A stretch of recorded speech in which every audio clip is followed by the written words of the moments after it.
Okay, when we start to solve amplifier circuits that have feedback, what we're going to do is determine the type of feedback and the type of parameters that we need to use to solve the network. So let's look at an example.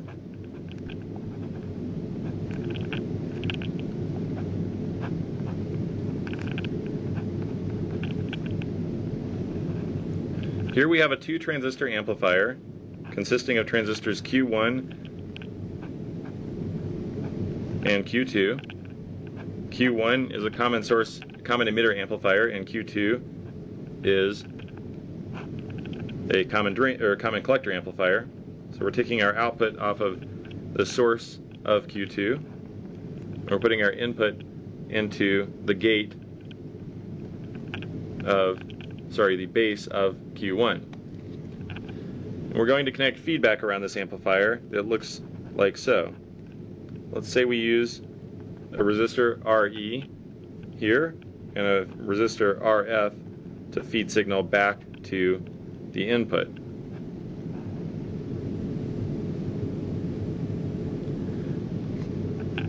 Now what we're going to find here is that this is shunt feedback at the input. We're feeding back a current into the circuit, and at the output we might have some load resistance at the output, so our signal can go through the load or through the feedback network to get to ground, so this is shunt at the output as well.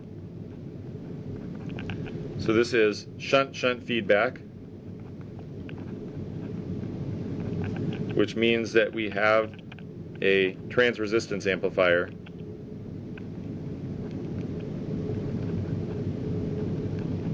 In other words, we want a voltage out and we want to put a current source at the input, IN.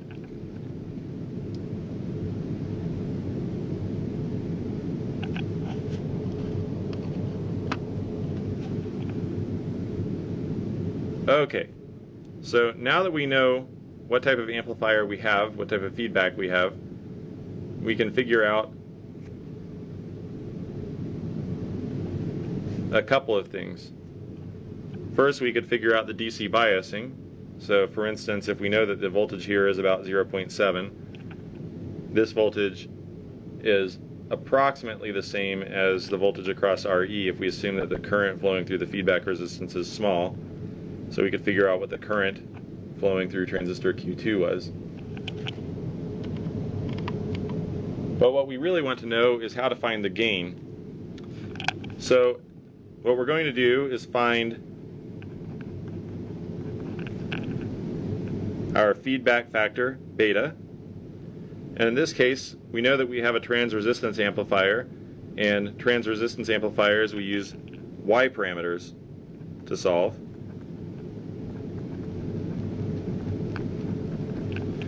So our feedback circuit looks like the following.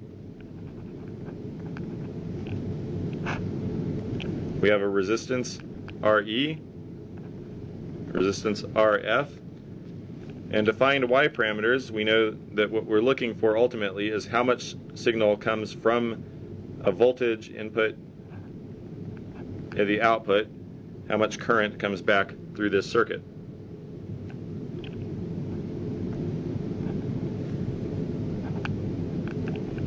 So beta in this case is equal to IB divided by V out. Well, we also know that beta would be equal to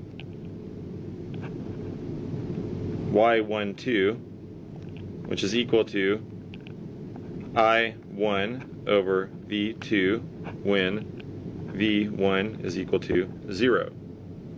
And so to find Y12, we would short circuit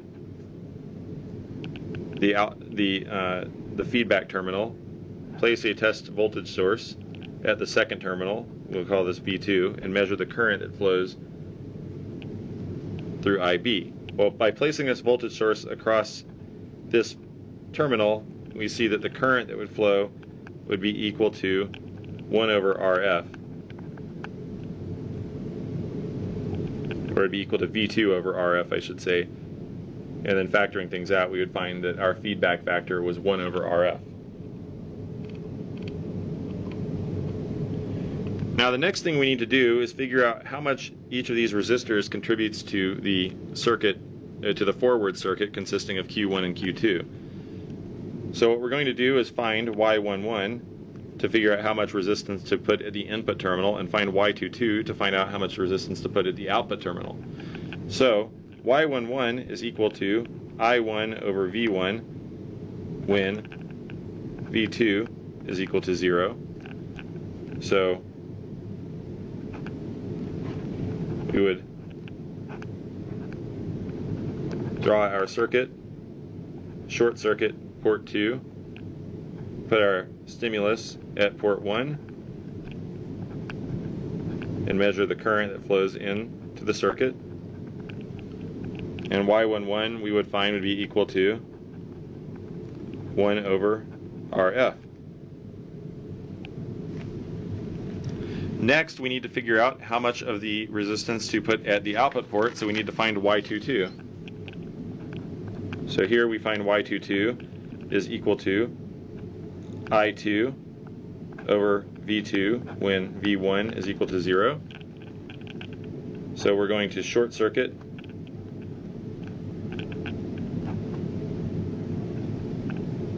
the input port.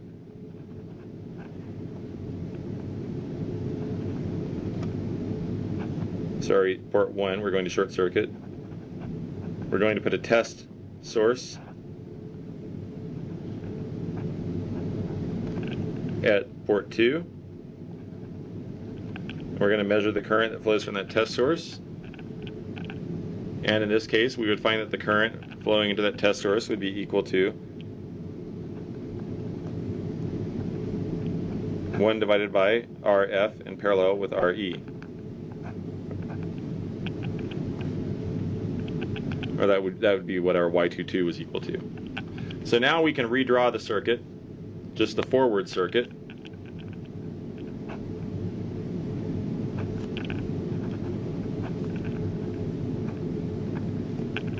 Our small signal equivalent.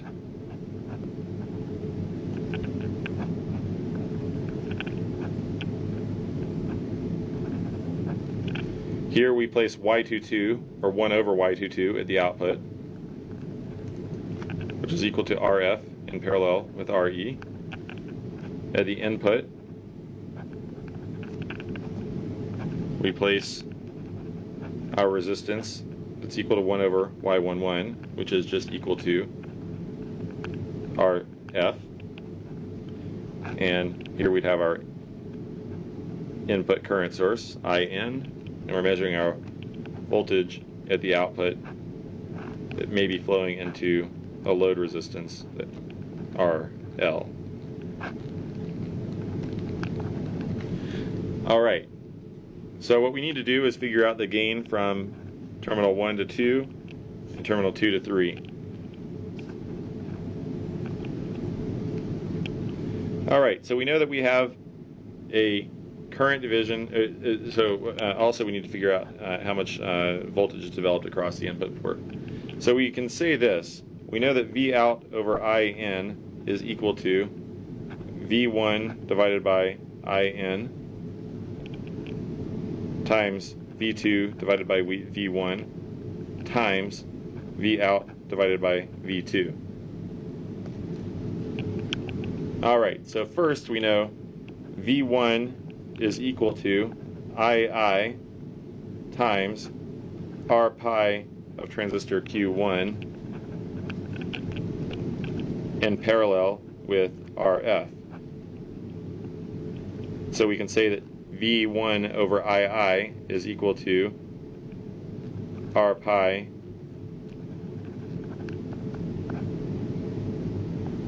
V1 over II, I apologize, is equal to R pi 1 in parallel with RF. Next, V2 over V1, we know that this is a common emitter amplifier, and we know the gain very well for that circuit. V2 over V1 is equal to minus GM1 times the resistance at node 2, which is RC, in parallel with R pi 2 times 1 plus beta times the total resistance looking into the emitter, which would be RF in parallel with RE in parallel with RL. Now we know that this resistance is quite large. R pi times 1 plus beta times some resistance is large, so we can neglect this term and just say that V2 over V1 is approximately equal to minus GM1 times RC. Finally, we need to find the voltage gain for the Q2 transistor, and we know that this is a common collector transistor, so V out over V2 is equal to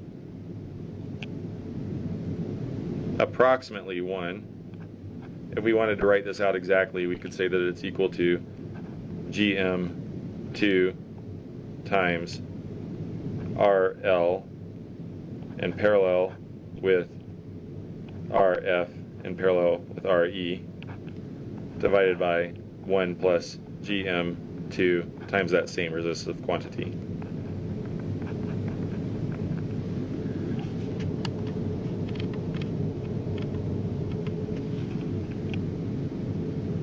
Alright, so this whole quantity is equal to our, what we'll call A sub R. We know that this should have the units of resistance since this is a trans-resistance amplifier. And we know that A sub R is equal to R pi 1 in parallel with RF times minus GM1 times RC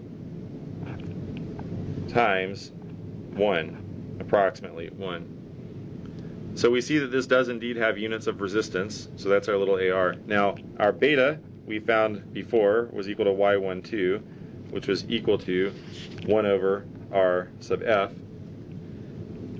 And if we were finding the closed loop gain exactly, we would say that A closed loop is equal to little a sub R divided by 1 plus little a sub R times beta.